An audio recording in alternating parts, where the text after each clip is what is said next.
Welcome to the new podcast, episode number 48. My name is Steven. I am joined, as always, by producer and co-host extraordinaire Kelly. My man, let's get to it.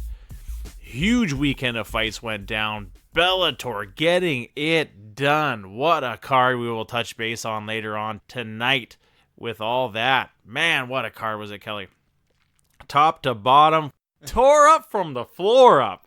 Oh, boy. Also, man, I got to say, though, I went to Arby's this weekend. Oh, was it so good. So fucking good, man. Great. I made it all the way down to the huge mall in Tawasin, Kelly. Great. Mall was terrible, but Arby's was worth the drive. They brought back, it's not the Philly beef and Swiss, but they brought back a Philly beef Swiss sandwich. And it was delicious. It was delicious. Recommend it thoroughly. Malls are great because instead of just like going to Amazon.ca looking for exactly what you want in a search and then just coming to your door, you get to go to a place that may not have it and look for hours, and then hopefully they do. Exactly. It's so much fun. And there's lots of people there that smell bad. And, parking is always fun. I love parking. Just finding that spot.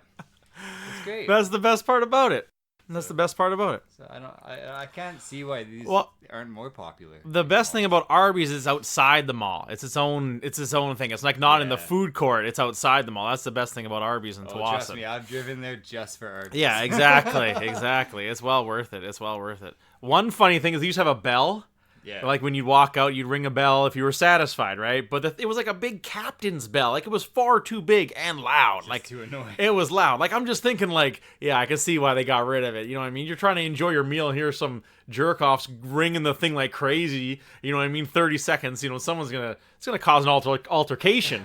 You know what I mean? People have fought over this bell.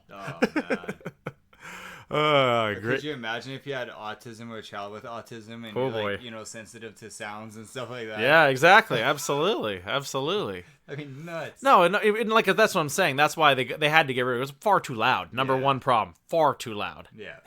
Make it a different bell that's not as loud. Have some dampener in that thing. I don't know. Yeah. That's happening. Just put foam on the inside. It's like poop, poop. It's having fun. It was good though. Great weekend. My man Kelly, let's get to this news here, man. Let's talk some MMA news. I think out of everything to talk about, there's a lot of shit to talk about this week. Out of everything to talk about though, I think the biggest fight announcement obviously has to be the Lioness herself, Amanda Nunes, taking on Germaine de Randamie, UFC 245 in Las Vegas, December 14th. Which is kind of another weird one, Kelly, why they're doing like another card before the year-end card. Like another big announcements, but maybe they're going to make a December, all December. But I got to ask you, does Germaine de Randamie even stand a chance? Not even a puncher's chance. All I see is like someone getting beat up in this. Yeah, exactly. Yeah. She's tough. Yeah. You know what I mean? But I haven't seen enough on her resume. She obviously has that knockout of Aspen Ladd, which is easily her biggest win to date. Yeah. And that's not a very big opponent to be beating. Sure, Aspen Ladd had a ton of heat behind her, and was an up-and-coming star, absolutely. But obviously all her weight-cutting problems have come to light recently. So it kind of had her out of the top 5 picture, really, if she can't make it down to that weight class, and she's so emaciating herself. Really, was she that tough of an opponent? And Amanda has a way better jaw. Yeah, exactly. Amanda is a perfect fit for that division. Yeah. She's tough. She's always hungry, and I think she wants to solidify defending that second belt. Defending that second belt would be huge, because then she'd be the 2-time defending both belts, and then that's huge. That's huge. Then she can retire. Maybe have a super fight or something. Fight 2 people at once. Is Henry Cejudo, this whole Henry Cejudo wanting to fight Shevchenko? Does he? But I didn't hear him challenging Amanda Nunes. You know what I mean? It's too bad tough only gets you so far. You know what I mean? Like Chris Liebman's pretty tough. Good call. What's that guy who just got his nose broken? I forget his name. Yeah, That's really bad at me. Yeah, Mike Perry. Mike Perry. Mike Perry. Yeah, he's a really good fighter. I actually like him a lot, so it's pretty bad that I forgot his name. So yeah, but yeah, man, he's a really tough guy. But man, it only gets you so far. Absolutely, yeah, absolutely. I think Mike Perry is going to be a perfect example of whether if he could be on the outside looking in after one more loss. I think he's on a 3-fight losing streak right now. But who doesn't want to see him? Absolutely, no, exactly. But after three losses. Yeah. You know what I mean? Then a fourth one. Who knows? You know, you need wins to stay in the UFC. I think that's the most important part. You know what I mean?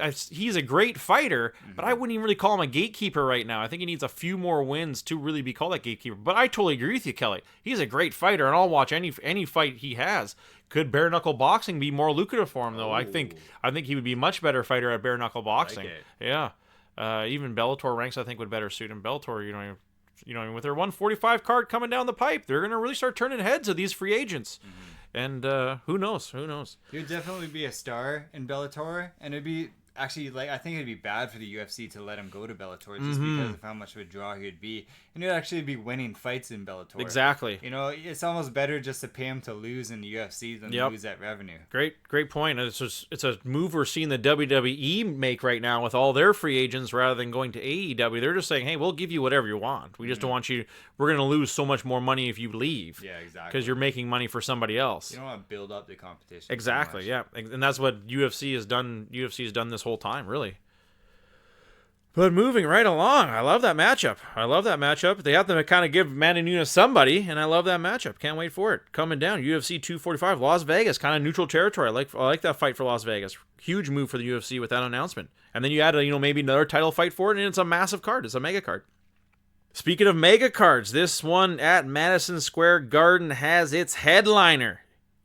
Kamaru Usman will be taking on Colby Covington, UFC 244. We finally have a date. It's not 100% official yet, but we have a date. Two going to be coming down at Madison Square Garden. Couldn't think of a bigger weight class at a bigger stage at a better time for this division in the world and for the UFC. Madison Square Garden. I've always loved the 170-pound belt, Kelly. The greats of obviously George St. Pierre, Matt Hughes, just to name a few. A great rivalry they had and kind of owned the division for a long time. And here we see the arguably two of the toughest dudes at 170 since Matt Hughes and George St. Pierre going at it. In a grudge match too, basically the battle of the guys who don't have a whole hell of a lot of losses on their record. And they are easily the toughest welterweights on the planet when it comes to any combat sport. I'm super excited, Kelly, but what a flip of a coin. I'm going to put you on the spot, buddy. Who do you think takes it? Oh, man, so tough because I think the wrestling is pretty even. We're going to see, I think, I agree. Usman be maybe a little bit stronger in the clinch, but maybe not have as much cardio. But I'm not even sure about that yet. But I think with the striking, Usman's going to throw with more power, but maybe not as technical, where Colby's going to be a little bit more technical and have less power. So it's really just going to be, depending on who makes the first mistake, in my opinion. Well, you hit the nail on the head, man. You hit the nail on the head with that. With really both their fighting styles. I think it's exactly that. It's going to be Usman trying to land the heavy hits, where Colby's just packing on the punches and hitting them 5 times, 3 times to 1. You know what I mean? I don't even want to say it, but I can see Colby winning. Yeah, I gotta agree with you. I gotta go with Colby on that one as well, man. Big time. I totally agree with you. Usman's tough, but I don't know if he's got that amount of little bit of hate in him like we see in Colby Covington. But I'm excited to see that matchup go down. That's for damn sure. That's a real one I'm really looking forward to. And that card's just going to really stack up too. The fall season for UFC is going to be off the Richter. This is going to be nuts. Any way you slice it, putting on the best shows. A fight that could be the worst fight of the year has been announced, but it's 2 big names. Ben Askren will be taking on Damian Maia, headlining Singapore card, October 26th. I like it. Yeah, I like it. I actually like it too. I think it could be decent. It could be terrible, but I think it actually could be pretty decent. 2 super great grapplers. I think that's why it works. You're showcasing 2 grapplers in Singapore to try to boost relations with that country and the sport of MMA. So it makes sense. They're 2 very decorated dudes in that sense, and I think they will have names for that. Obviously, I'm a huge fan of Damian Maia, and I hate Ben Askren. So I think it's obviously it's no need to ask me who I think is going to win. But I think it's one of those pendulum swingers. You know what I'm saying, Kelly? It's either going to be absolutely atrocious where they're having a sparring match and no one even goes for a takedown, or we see a very technical ground game with someone winning by submission. And I could even see Ben Askren winning by submission of some kind as well. Going down October 26th, it's going to be an Ultimate Fight night. One call out I really like of this week. We don't, people are getting a little shy of these call outs, but one dude come up to fresh off his win of Ian Heinisch, Derek Brunson, calling out Darren Till, basically saying, you want to come up to 185, you're going to fight me. I think Darren Till should be weary about that fight. I'd like to see how they match up size-wise, because in that Heinisch fight, man, did we ever see Brunson kind of bully him? But he's quite a big 185. And, I don't know how Darren Till would fare at all, but I like that call out. I actually like that matchup. I think it could be a kind of, the gatekeeper. Mm-hmm. Hey, if you beat, especially if he can reinvent his career at 185, Kelly, and put a beating on Derek Brunson, maybe he makes a name for himself. So that's kind of why I like this. I like that call out. Strong move by Brunson and a proving point for Darren Till. We'll find out. Only time will tell if they do sign it. It's just a call out. It's not nothing official, but still. Speaking of nothing official, rumors are swirling. It's going to be Jon Jones versus Brock Lesnar for a money fight coming up. They're really putting it out there on social media. There's a lot of talk behind Brock Lesnar really wanting that fight now that Daniel Cormier is gone. Is he just using that as bargaining chips? Who knows? But I think to the delight of everyone, it's kind of gaining steam. Whether or not it's true or not, it's just a rumor right now. I would love to see that matchup. What do you think, Kelly? Would you like to see that fight? I don't know. There's so many good fights for Jon Jones. Yeah. Brock coming back just for like a money fight. I don't know. I guess so. It'd be interesting. I'd honestly rather see Jon Jones fight like another active heavyweight like Francis. Yeah, that'd be obviously super huge. Yeah, obviously. Yeah, basically any other heavyweight. Wow. That's in the top 5. Wow. So basically, you don't want to see that fight. I mean, if it says Jon Jones versus another, like, 205 whatever fight, then I'd rather see the Brock Lesnar fight. Yeah, I see what you're saying. Yeah. But I'd rather see him fight a different heavyweight. I like it. I think it's okay. I think it's okay. Maybe, like, as his first heavyweight fight, you know what I mean? Give him Brock. He basically had responded saying, you know what I mean? I'm basically responding saying, you don't want none of this, you know what I mean? Quote AJ Styles, you don't want none. I think that's basically what we're gonna see is a total beatdown. If that fight were to go down, I'd be very surprised. Jon Jones is just so lanky, and Brock Lesnar is pretty stocky. He's not known for his striking either.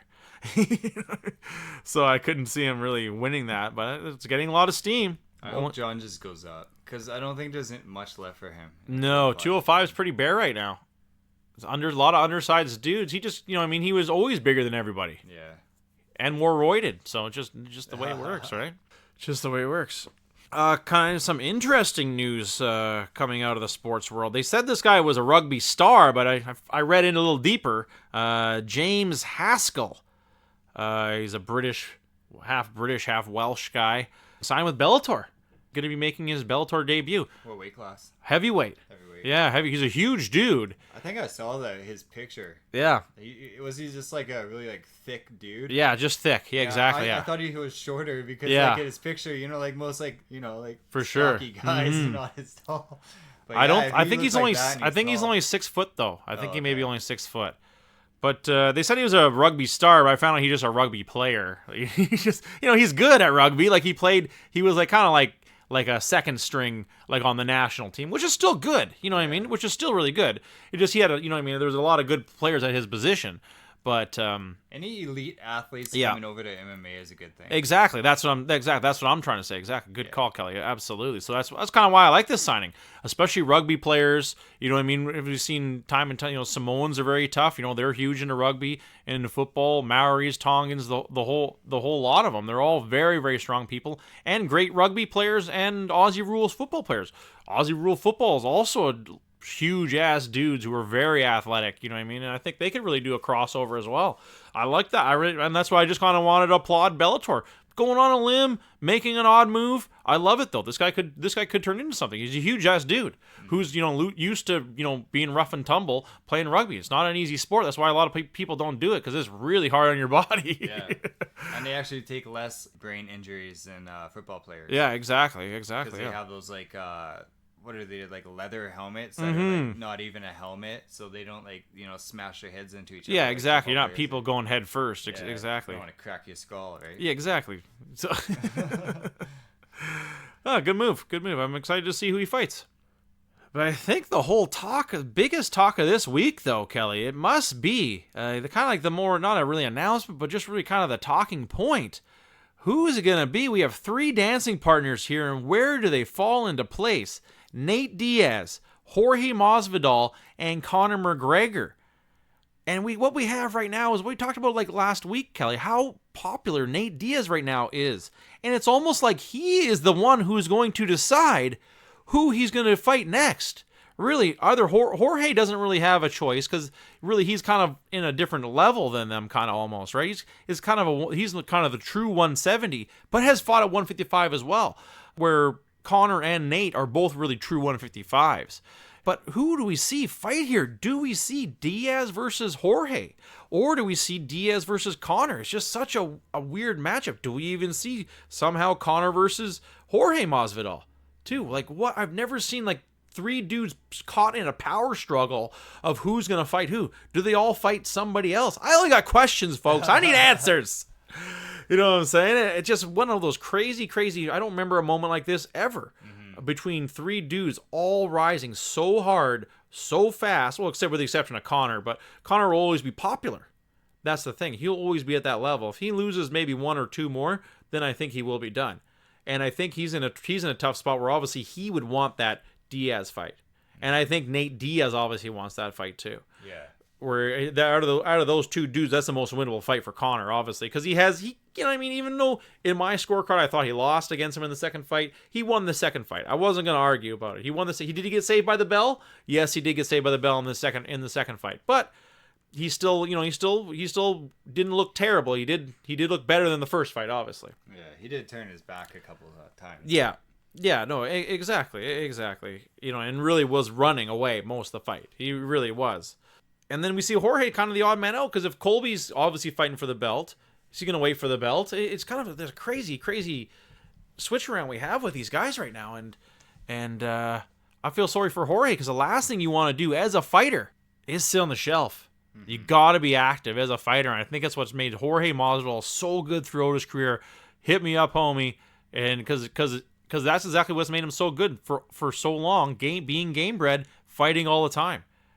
And if he sits on the shelf for a year waiting for that title shot, waiting for somebody else, because if Colby wins, he's obviously not going to get the title shot. So maybe does he take one of these lower fights? Does he take Nate? Or does he take Conor? And Conor McGregor, you know what I mean? Just, he's the only guy who really doesn't get to decide right now. Mm-hmm. It's going to be whoever they offer to him. So here's what I'm thinking. All right, let's listen to it. Okay, so Dan Hardy's talking about coming back. Oh, okay. He's really popular over in the UK. He's a really good guy. Yep. He needs some money.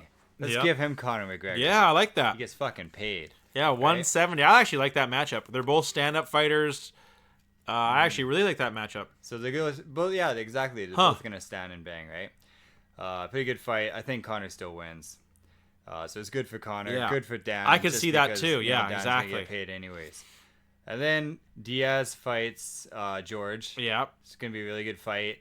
I still think if Diaz loses that fight, he gets the trilogy with Conor. Yes. And then they fight anyways, because Conor's still going to want that fight, especially if he lost, if he wins. And he's like, no, I mean, especially if he beats Dan Hardy. Yeah. If he beats Dan Hardy. But if Diaz loses, he's like, I'm going to exploit the same holes in the game that George did. What a way to go off with a loss to get a money fight with Conor McGregor afterwards. Yeah, that's huge. And Diaz, I was listening to Joe Rogan's Fight Companion, and he was saying that Diaz is just as popular, more popular in the U.S. almost than Conor. But Conor is just more popular in Ireland, obviously, which is a huge country by itself that pulls in millions and millions of dollars in revenue. But in the U.S. alone, Diaz is just as popular, if not more. West Coast is the best coast, my man. Yeah, so That's why. he's a draw. So even if There's he loses... there's like 30 million people in California. Even if he loses against George, it's going to be like a crazy fight. And then he still gets Conor. Yeah, huh. That's the fight. Wow. That's the rubber match people want to see anyways. Did you think of that, or are you just coming up with that right now? I just thought of that right now. My God. Genius over here. Wow. Oh, wow, sir. You just blew my mind, man. That was amazing, Kelly. Well done. No, that makes perfect sense, dude. That makes... Hit us up, everybody, all you guys. We'll just take a little small cut of the fight purse, and we'll be on our way. I love that. I love both. Totally love that matchup. Dan Hardy coming back too. That's great, man. I love that. That's crazy. Huh? Maybe Dana does listen to this show, so we'll see. See what happens. One thing I really got to get to this week. It's kind of the weirdest fucking story, and it has to do with something with smoke. There's always fucking fire. I gotta ask Kelly. There's a fighter, Roman Dolce. Do you know who that is? No idea. No one does. But this guy, he hasn't fought in the UFC yet. He's signed by the UFC. Mm-hmm. Hasn't fought in the UFC yet, but he's failed his piss test. You think, no big deal. Whatever happens. People come over and fail their pisses, but. What the fucked up part about this story is that he was given a fight in March and mysteriously turns it down. Okay, whatever. Gets a fight for June. Mysteriously turns it down again. Right now, it was earlier in the week, like August 19th, he comes out, he fails his piss test. And not just for a few things, Kelly. Not just for a few things. Tons of things. Long-term shit, and just everything you can think of, like tons of steroids, tons and tons of steroids. And why is this only coming out now? Can you guess what training camp this guy is from? Johnny Jones Bones. Jackson Winklejohn MMA is where this guy trains. His number one training partner, John Jones. That's hilarious. How fucked up is this? This guy fails 2 piss tests, Kelly. Not just one. Fails 2, no one even talks about, you failed your piss test? Oh, that's okay. We'll just book you another fight. Hopefully you pass this piss test. Nope, you fails the piss test again. And now we see this bullshit preferential treatment coming out of USADA once again with this move. What fucking garbage horse shit are they trying to feed us? Oh, now, and what's the most fucked up thing is his suspension is retroactive to March. When he first pissed hot. That is crazy. How fucked up is that? And they they only gave him a 1-year suspension. He should have gotten 2 years for all the shit he had in his system, Kelly. Yeah. They only gave him a 1-year suspension for being so cooperative. Oh, thank you. Thank you so much. You did so much drugs. Anybody else would have got a lifetime ban, but since you know the right people and you know what to say, we'll only give you 1 year suspension. Which I will bet you he will piss hot again. This guy's undefeated, has knocked out everybody he's come up against. Yeah. And we see why. And the funny thing is, he's actually never taken a steroid. Never. No, he just lays underneath John Jones while he beats him up and sweats on him. And he soaks up his steroids. And he just becomes a fucking beast. Just through sweat. Just through sweat. Or you know what they could say? They could say, how like Damian Maia or Lyoto Machida was about drinking piss? Yeah. He's like, I just drank his piss by accident. Our piss jars were together. I drank all of John Jones' piss. I thought it was my piss. We got our piss jars mixed up. Whoopsie. But I'm just so fucking pissed off by this. You know what I mean? We see USADA just go away. USADA is so corrupt. Yeah. Just go the fuck away. And we see a perfect example of it here. Yeah, they're obviously turning a blind eye to some fighters. And it's like blatantly obvious. Yeah. Now. And that's exactly what we see here. How fucked up is that? Fails 2. Man, and they were going to try to let him go again. And he has long-term shit in his system. John Jones has pico amounts. This guy's got tons of amounts. Tons of amounts. This guy's been eating, like, all the steak tacos at Mexico. He's got, like... who is that guy who's blaming tacos? There's a guy. I'm pretty sure it was Verdum. Oh, okay. I'm pretty sure it was Verdum. That's hilarious. Yeah, like look at the list here. Like there's like a huge like scientific names. It's just nuts. It's just nuts. The guy is just he's failed so much shit. It's ridiculous. I had to get it off my chest though. USADA, once again, you fucked up. Now let's talk some video games. Played actually a ton of games this week.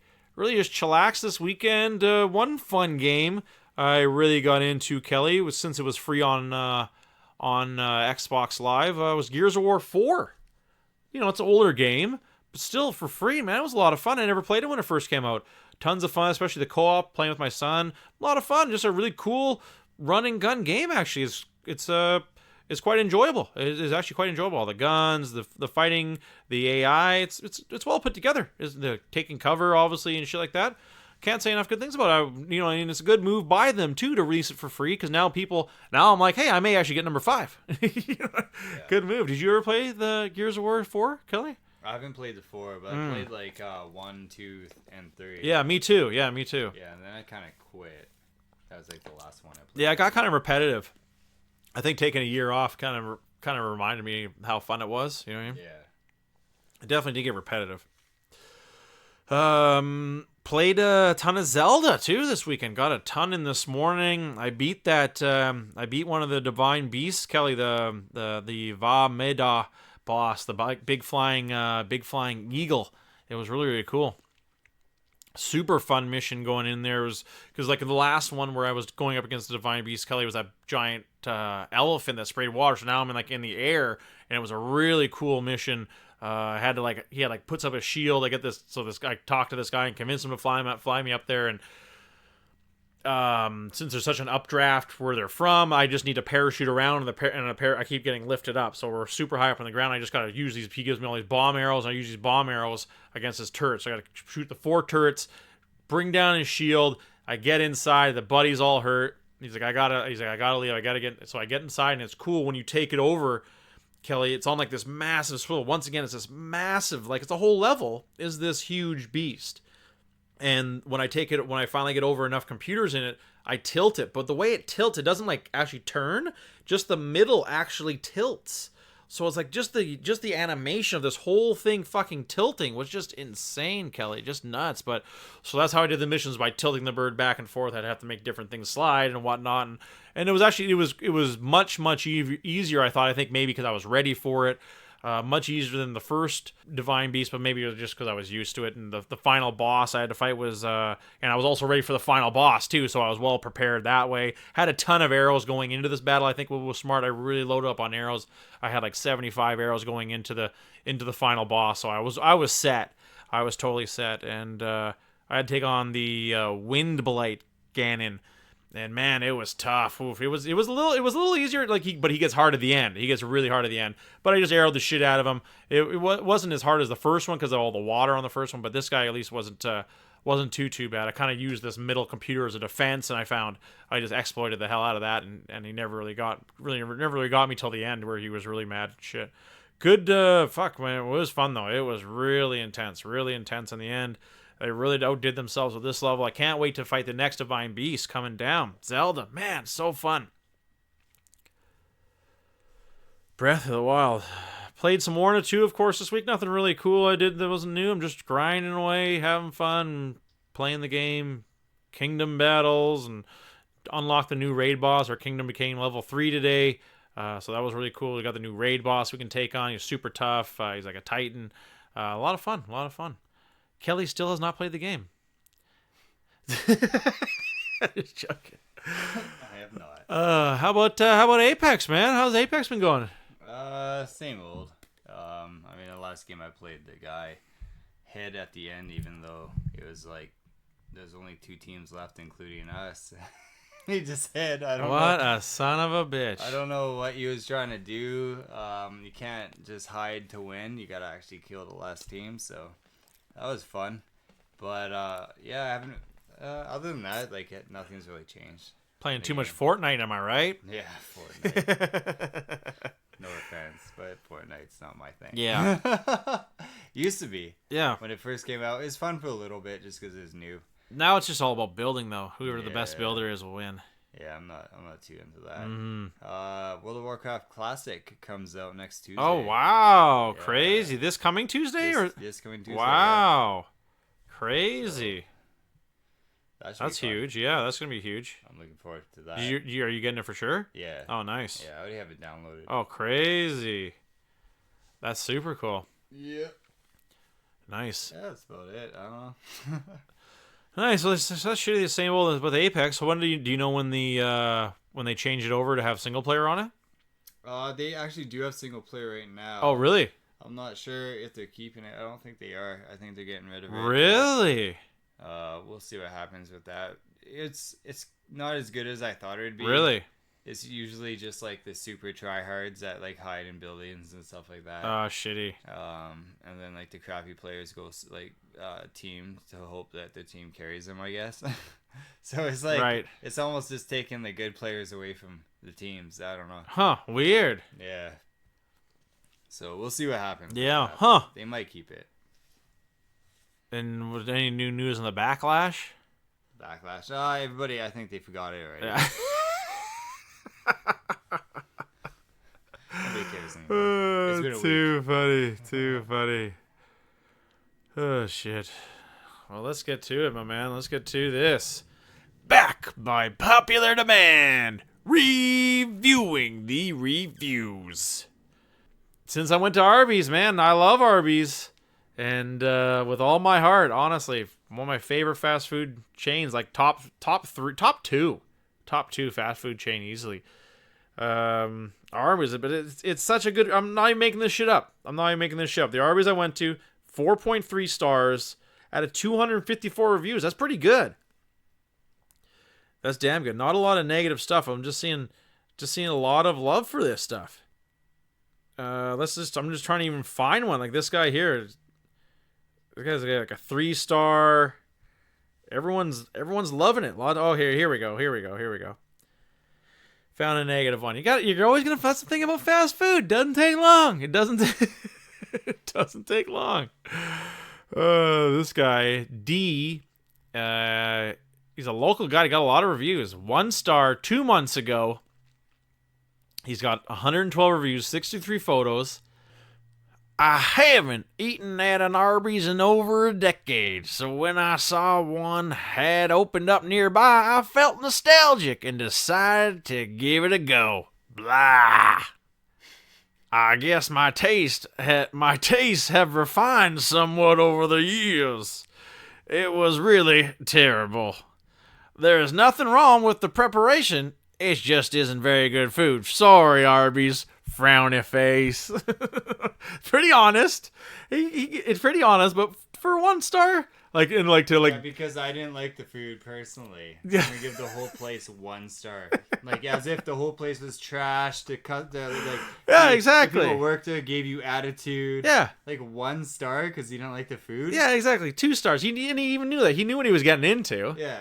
He's like, everything was cooked perfectly, which I totally agree. I love the food, and I gotta say that, bringing back the Philly beef, it wasn't the exact Philly beef and Swiss, but it was the fire roasted Philly beef and Swiss. I'm not doing a commercial here, folks. I just love Arby's, and to have that again, to have the Philly beef, it was like more of a sub style. Yeah. To have that, and when I bit into it, man, it was pure joy because it was absolutely delicious. They really, exactly like he does say, the preparation is actually really well.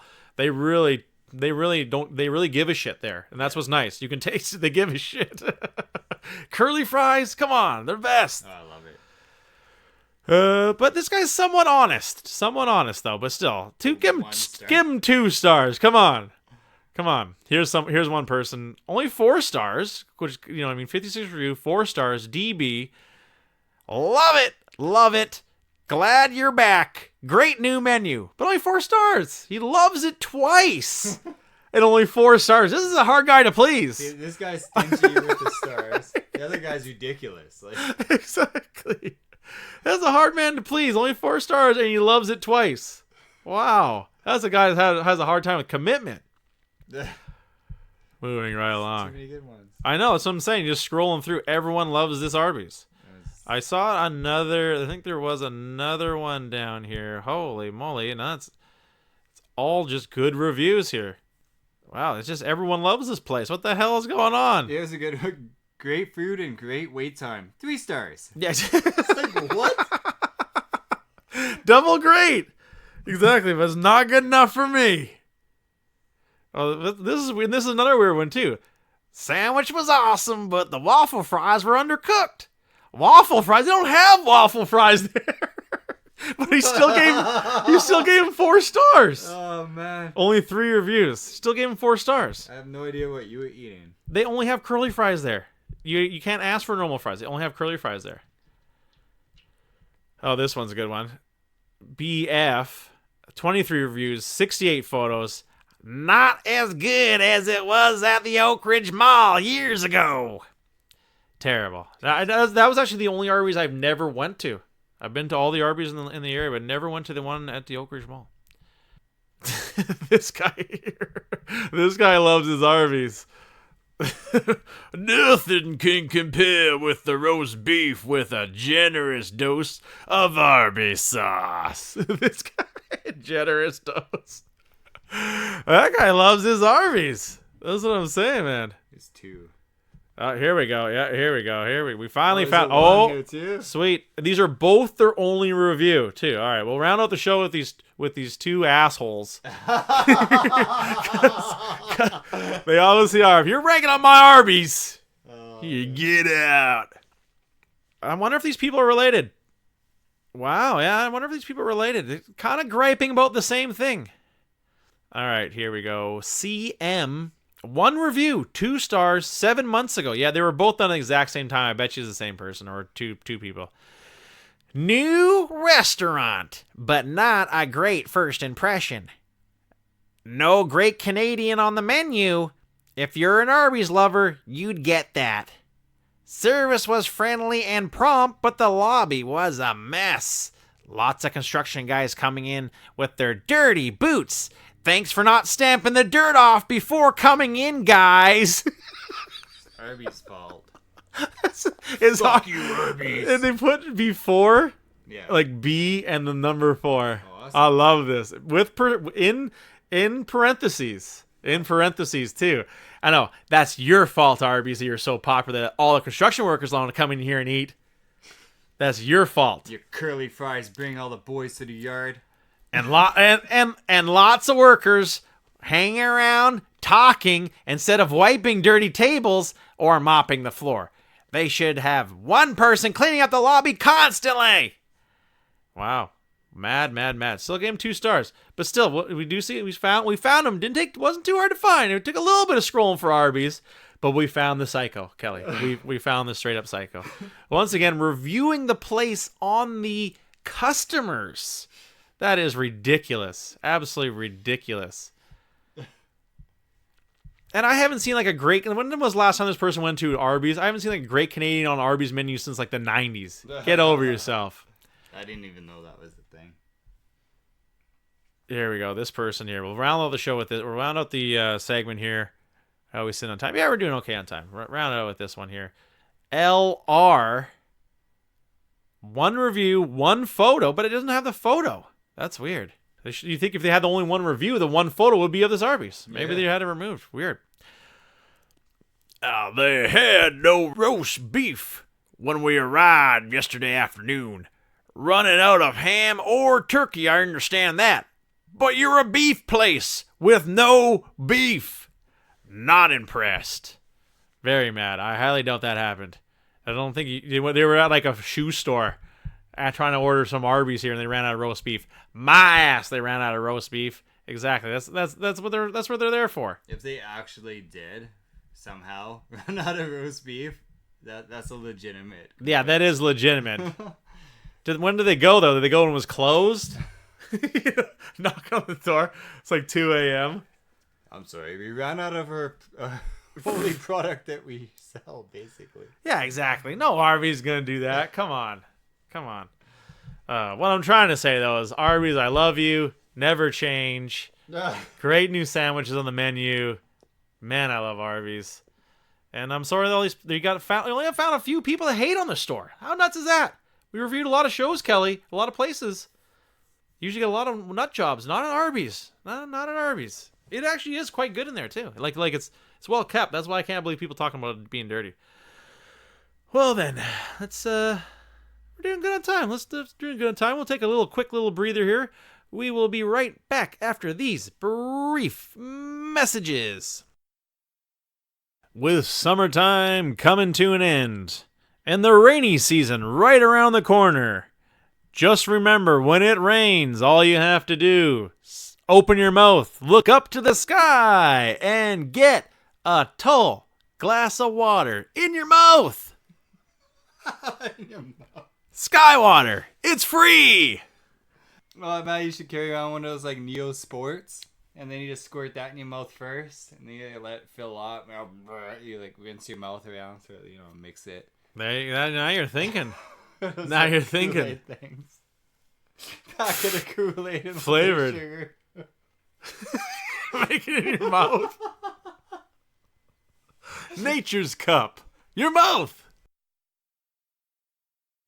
Hey, is it raining outside? Oh, quick, I gotta get outside. Get me my free shower. Whew. Thank you, water. Always never seeming to impress me with my free shower outside. Now I'll look great for my date tonight. And I'll make sure to put on that new podcast to set the mood right. Am I right? Water. Be sure to drink plenty of it throughout the day, or else we'll send crocodiles after you. Drink water now.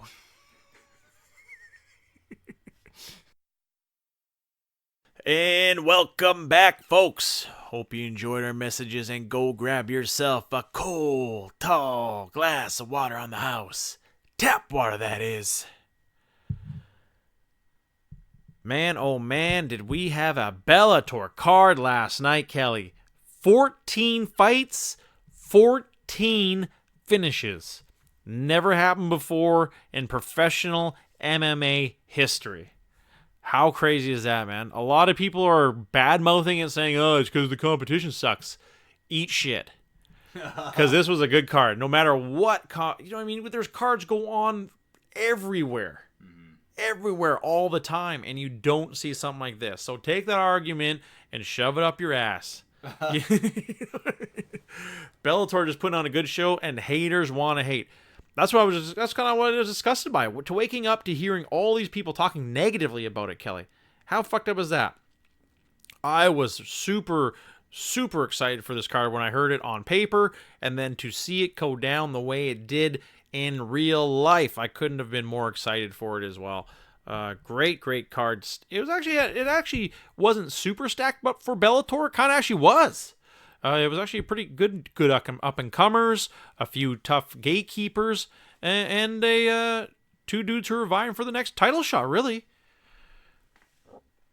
I like to see one big thing. Actually, I was kind of wondering this whole time with seeing after Chael Sonnen's contract was up with Bellator, all of a sudden we saw him in the UFC being a color analysis. You know what I mean, Kelly? And I thought, you know what I mean, maybe is this it for is Sonnen done with Bellator altogether?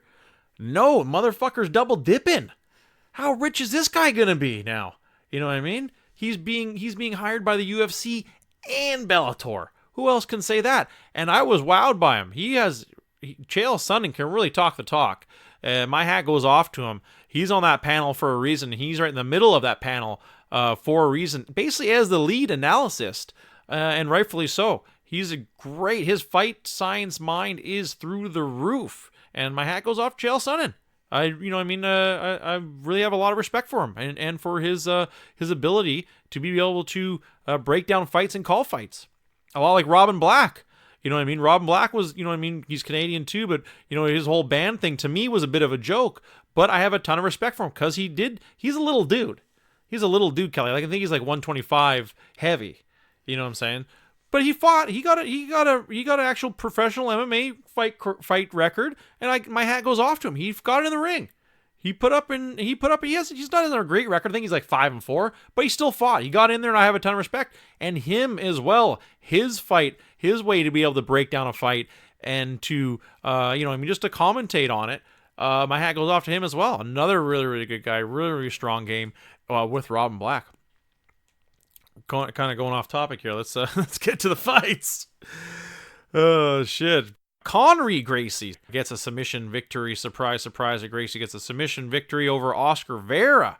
I don't think this guy had much fight, so let's take a look here. I didn't know much of this. Was kind of the only guy I really didn't know a ton about coming into this Bellator. Okay, he's still pretty young, only 22.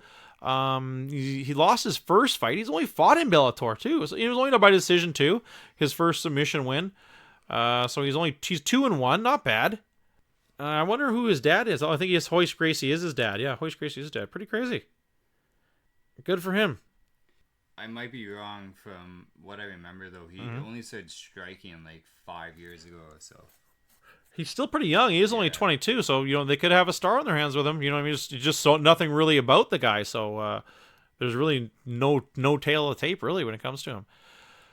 Aziz Ghazali, that was a crazy heel hook, fastest heel hook, Kelly, in Bellator history. 11 seconds. This dude just went in there, went for the sliding ankle grab, got it, and locked in a nasty heel hook. It was the whole thing about it was nasty. It was very slick. This Aziz Ghazali guy is deadly. That was a crazy heel hook, man.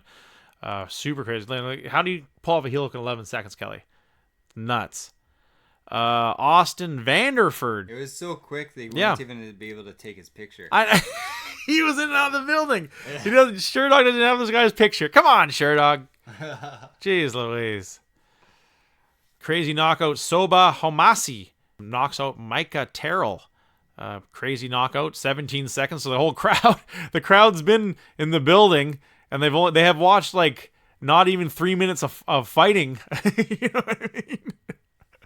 Like, that's pretty crazy, and then they finally get a fight in Austin Otterford taking on Joseph Creer with a doctor stoppage. So this one could have even went the distance. This could have been the one that went the distance, but no, we see a doctor stoppage. I don't know what happened in that one. I couldn't tell you what happened. Ricky Bandejas getting back in the winning circle, knocking out Amit Karetli. That's a lot of not enough vowels in the last bit there. By TKO. That was actually a really good knockout. Knocked him right on the chin. That Amit guy was really coming in with some high heat, and he paid for it. Ricky Bandejas, man, this guy is really going to start turning heads. I really think that this guy is going to be either the Bellator's next big guy, or he's going to be make his way over to the UFC.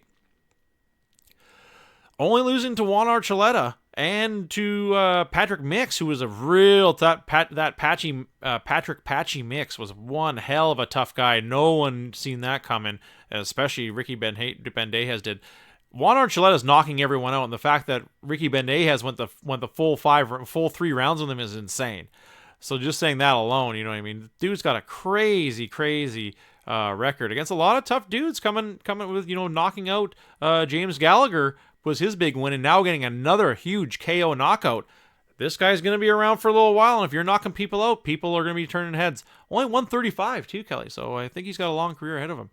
Really enjoying his fights. Check him out if you haven't checked out his highlight reel. Ricky Bandejas. Chris DeSonel TKO's Mike Kimball with only seconds to spare in that fight. We see another knockout. John Manley choking out Thiago Rela. Oh, that one almost went. That's crazy. See how we've seen so many fights are almost in. That one had 13 seconds left, and he gets the choke in. That's crazy. Almost fights. A record-breaking night. Connor Dixon arm bars Kassarat Zima. That was actually a good one. I saw that one. That was a really good arm bar. And then we see Nick Newell making the most of his opportunity, winning. Kelly. Dude with one arm triangle chokes Corey Browning. You get choked out with an arm triangle choke from a dude with one arm. How fucked up is that? Yeah, it's pretty awesome. I know, Nick Newell, that's what I'm saying. Like, Nick Newell he's unbeatable. This dude in life is unbeatable. He cannot. It's just nuts. And the guy he was fighting was actually pretty tough. He was 4-1. He was 4-1 before he started fighting. Now he's only 4-2. But they gave him a dude who has wins. You know what I mean? And here, he gets beat up by the dude with the biggest heart in the combat sports. Really, one arm fighting MMA gets another win. He only has 2 losses. He only has 2 losses, Kelly. That doesn't happen by accident. You can't be up against that many cans. You know what I mean? Even if you do have one arm, this guy is just tough as hell. I wonder if the weight, losing, it's probably got to help. It's probably got to be 10 pounds not having that arm. What do you think? I don't know. I have no idea. It's got to be at least 5 pounds. Yeah, 5 Still, 10 I'm pounds. sure it helps him out a little bit. So here we see a dude. He lost to Justin Gaethje was his first loss. That's crazy. Justin Gaethje, and then Alex Munoz on the Contender Series, and he didn't get beat. He went to decision, so he didn't get finished. Guy is tough as shit. You know what I mean? One more win, and Nick Newell's going on the pound for pound, and new pound for pound haul for sure. Next time, if you next win, man, you're in. It's just insane. Imagine how good he would have been with 2 arms. You know what I'm saying? I'm just saying, what if? Tyrell Fortune getting a huge win over Rudy Skafaroth. That was actually a good fight. I guess these guys had actually trained in wrestling together, Kelly, and they had been training partners for quite some time. I guess in the collegiate wrestling days, and so they actually had a really good back and forth. Little bit of hate between them. But Fortune, this guy's people got to start watching out for him. He's a bit of a shorter heavyweight, Kelly, but man, can this guy hit? And that's what he did. He just really schmucked him 2 times, hit him with a crazy overhand right, Kelly. But he ducked his head and he hit the top of his head. But that second time that overhand right landed, it knocked him looping. And he eventually gets the rear naked choke. Good finish for another one. That was actually, really the cards really started ramping up. And Yaroslav Amosov. Now this guy is going to be the next big thing, I think, too, at 145. Or I think this fight was at 175 as a catchweight. But Dave Rickles, that's why I don't really like Dave Rickles in these heavier bouts. He's fighting at 175. The guy used to fight at 145. You know what I mean? Now you're fighting at 170, and then especially this fight at a catchweight of 175. I thought it was kind of odd, but I think he was a last-second replacement, so they just had the fight at a catchweight anyways. It was a really good fight. I thought Rickles was actually hanging in there. Let's take a look. I didn't really know a whole lot about this Yaroslav Amosov, but he's got quite the record, 22-0. So he's a real blue chip coming out of Bellator here. Let's see. Man, look at the record on this dude. Fought a ton of people. Kind of out of the Tech Crep FC. I never even heard of that one. Lots of fights in that one. Kind of weird. I've never ever heard of that organization. But beating Gerald Harris, Eric Silva, that's a pretty big fight. All 170 too. Those aren't tough. Those aren't slouches he fought there. And then, but David Rickles, obviously is a really small 170. And that's what we see. You saw him just get out muscled here by Dynamo Yaroslav Amosov. Dynamo fighting out of Ukraine. It's crazy. I wonder if the UFC is gonna be calling next if he doesn't get a big shot with Bellator. 22-0. You're gonna start turning heads no matter what. Crazy, really good fight in the women's division. Alejandra Lara TKOing Taylor Turner. Oof, that was a really good fight, man. Alejandra Lara, man, she's got some heavy hands. Some great ground and pound. I really was really impressed with how she, kind of closed the guard and got out of the just really kind of a weird posture by her. I was kind of confused by it because it was almost like she was kind of letting when Taylor Turner was kind of going for a butterfly guard, she had this weird posture where she had no strength to go up against him, was landing some heavy blows. And I don't think we've seen ground and pound like that in the women's division in a long time. I thought that was a great showing by Alejandra Lara, and I think she's got to be in the title contention shot just because of how the division is kind of weak. They got to give her a shot, if not contendership bout next with that performance. Let's take a quick little look at her here. See what her fight stats look like. Representing Cambodia, Alejandra Azul Lara. Cool nickname. 8-3.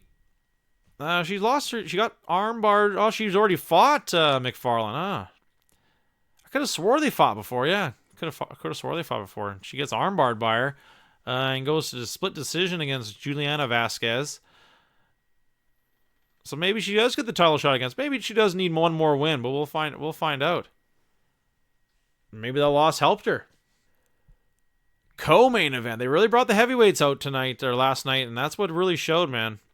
Vitaly Minakov knocking Timothy Johnson into next Tuesday. What a knockout! Did you see that one, Kelly? Man, that was scary. That was crazy. What a way to line it up though. Gets that crescent moon kick in there, and then with the punch right over top after the kick, that was so lightning fast, right on the jaw. Timothy Johnson couldn't stand straight after that one.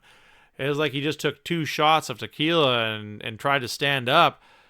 He really got wobbled on that one, and then the follow-up obviously up against the cage with the left and then the right, he was totally out of it.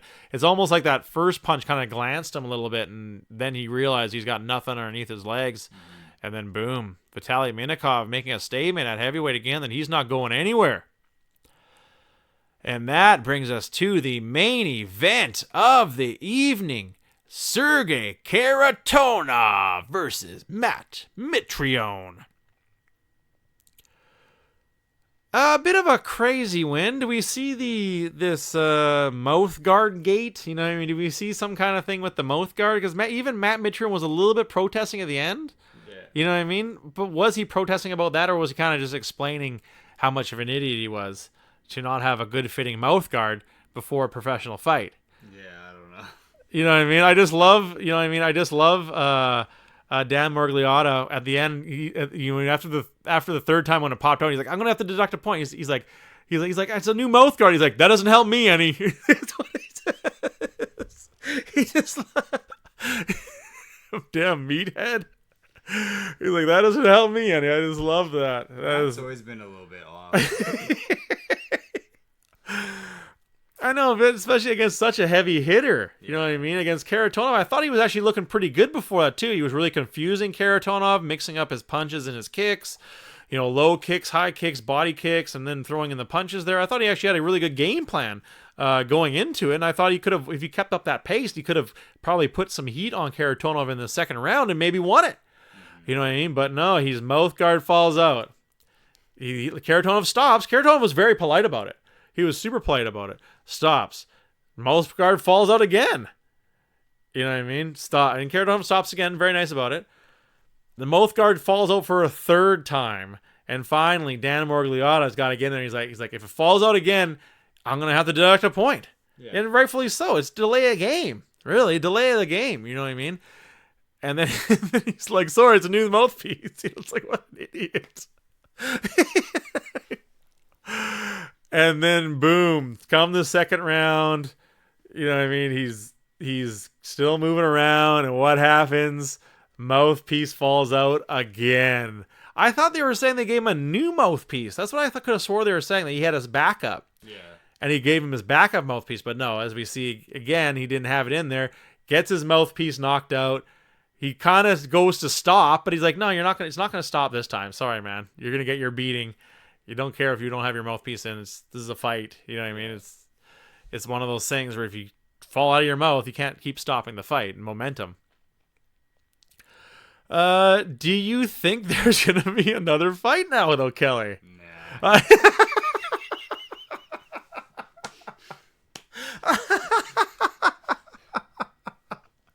Oh my God, you are hilarious. You are hilarious. No, I agree. I 100% agree. I don't want to see another fight.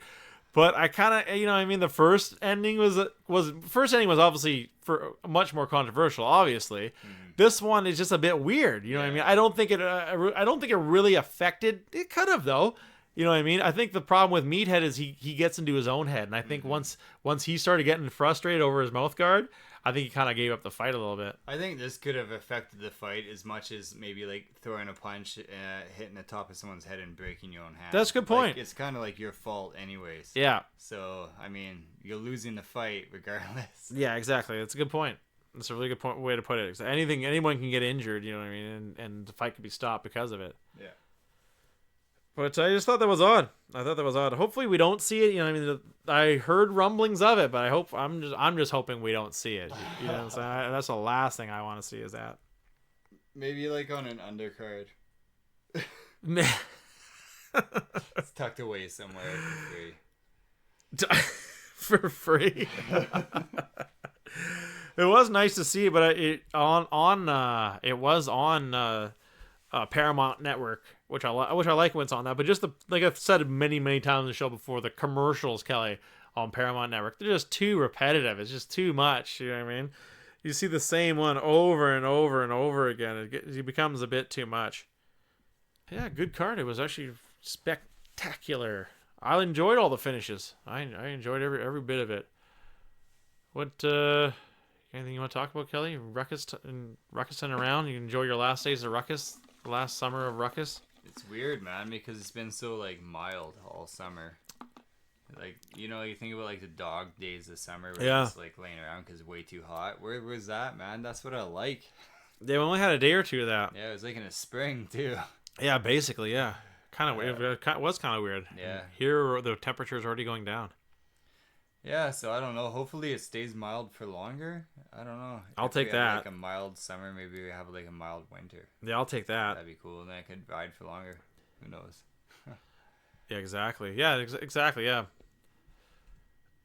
No, that's cool. You know, I guess it is better biking weather right now. It is a little cooler. Yeah, you can get pretty cold on those things though. To winter. Obviously, going for a super long time. Yeah. What's the farthest you've driven with it? I don't know about like distance. Like just from point A to point B. Yeah, maybe like 40. No, probably an hour. Like to the end of White Rock, maybe. Oh, okay. Yeah. That would be a good trip. Go down the strip down there. Yeah. Oh shit! Can't wait. We got a UFC coming up, and also the Vancouver card right around the corner as well. Kelly, we got a lot of UFC coming up this week. We had the brief UFC lull before the huge showing of basically back-to-back shows forever, basically. For all of September, November, and October. So we've got a lot of fights on coming up ahead. Obviously with the 7th too, Khabib versus Poirier. 14th, we got Cowboy versus Gaethje. 21st is the Mexico card, Rodriguez versus Stevens. And then the 28th in the card in Sweden, Hermansson takes on Cannonier. Huge September of sports we got coming up. We still got one more week of August. Summer isn't over yet. I think this weather's kind of put me in a spot where I'm like, yeah, man, what the hell happened? Went by like that. Kids going back to school. World's over. You know what the biggest card ever would be? What's that? You got, for like the 3 top fights, you have Brock Lesnar versus Johnny Jones Bones. Yeah.